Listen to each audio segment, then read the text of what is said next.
So this is part two of my second lecture on the life and times of William Shakespeare, my lecture on the conventions of the Shakespearean stage. When I wrapped up a moment ago, I was talking about how the Shakespearean stage was itself pretty Spartan.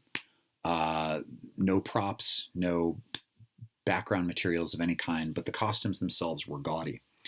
What I'm going to talk about now is the relationship between the properties of that stage and the way Shakespeare and his contemporaries wrote plays to play on the set of expectations created by those conventions, the Spartan stage and the rich costumes, mostly the Spartan stage. So, because there were no props, right, to speak of, or backdrops anyway, there were swords and costumes, but if you were watching Macbeth and the setting was the lands around Macbeth's castle and the castle in the background, nobody unfurled a big painting of a castle like they might in a high school play. Instead, the way the audience knew where the characters were and what they were seeing and what they, the audience, were being asked to imagine was based on what the characters said. So, for example, in that scene in Macbeth that I was just talking about, King Duncan in Act 1 comes out onto the stage and he says, methinks this castle has a pleasant seat. It nimbly recommends itself to our gentle senses, something like that. So we the audience know that we are being asked to imagine a castle on a hill and that it's very beautiful.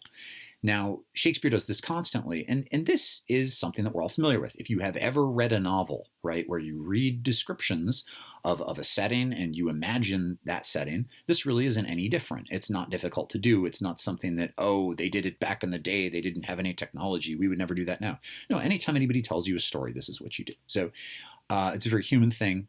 It works great. You're taking an upper level English class. I assume you love reading books and you're good at imagining things. So no problem at all. The audience uses their imagination in a big way. But one curious thing that this makes possible is that Shakespeare can play on these expectations to manipulate us, to trick us, to wow us in some interesting ways.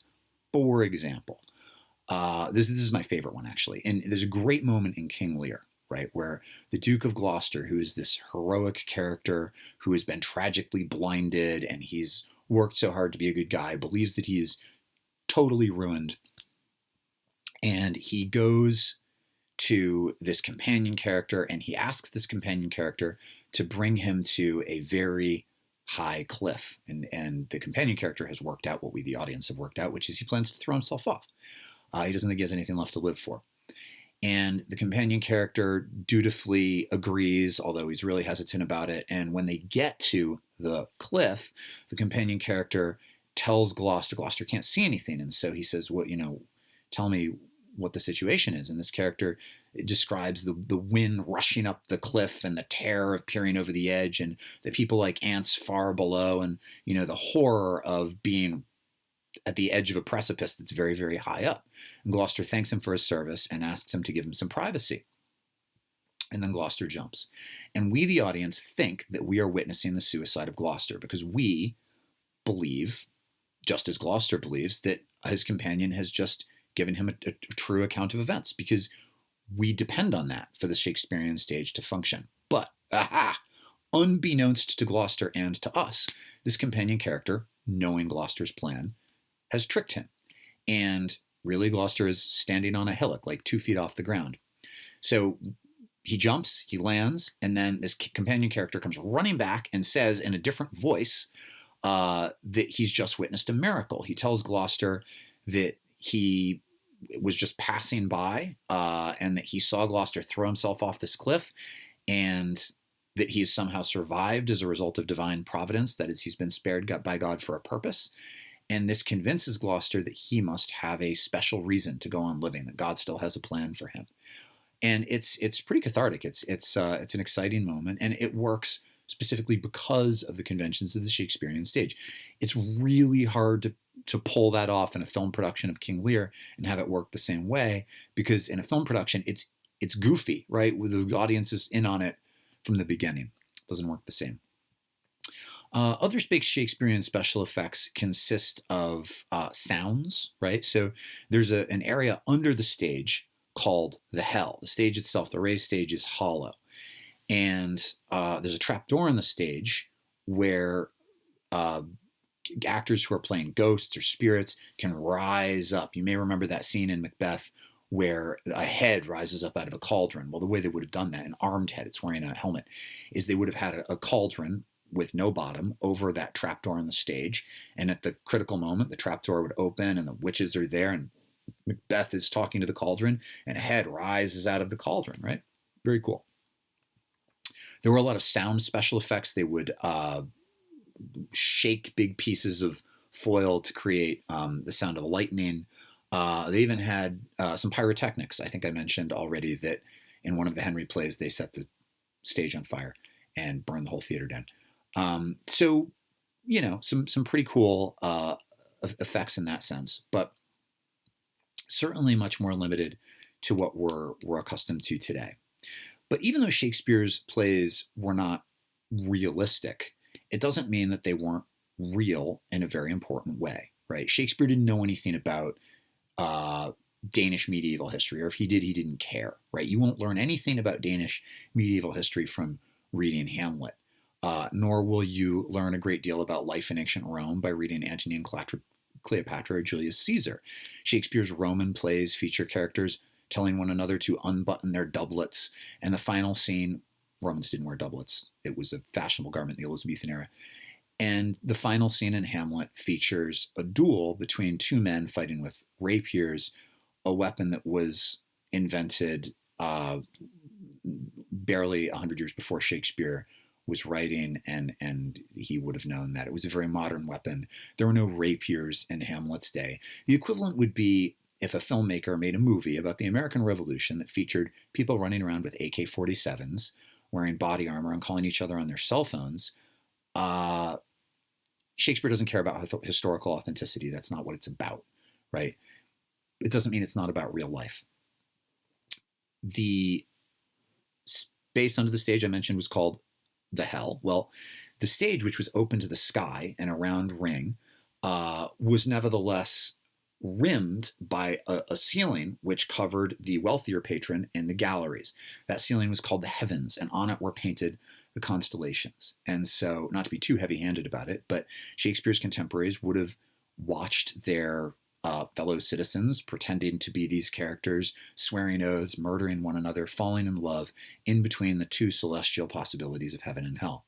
Not that all of Shakespeare's plays are excessively religious in their thematic content, but it's generally always there in the background as an element because it was a real concern for people living in the day, maybe more so than today. There was atheism in Shakespeare's day. There's a common misconception that everyone was a theist. Christopher Marlowe was an avouched atheist, Shakespeare's greatest, probably literary rival, even though they knew one another and may have even been friends. The way in which Shakespeare's plays are true, then, is not some kind of literal historical truthiness. Instead, it has to do with their thematic content. Hamlet's dilemma is our dilemma. Hamlet, I said in an earlier lecture, is a profoundly epistemological play. Epistemology means what it means to know something. It's the branch of philosophy dedicated to the study of knowledge. How can you ever be sure enough to make an important choice? What kinds of reasoning should you use to get to the point where you can make an important choice responsibly? Let me take Hamlet's situation and put it in the context of your own lives, and then I'll explain it in his. I think if I reverse it, it might actually be a bit easier. Some of you are going to college next year, and some of you already have those acceptances, and you're trying to decide, am I going to go to college A or am I going to go to college B?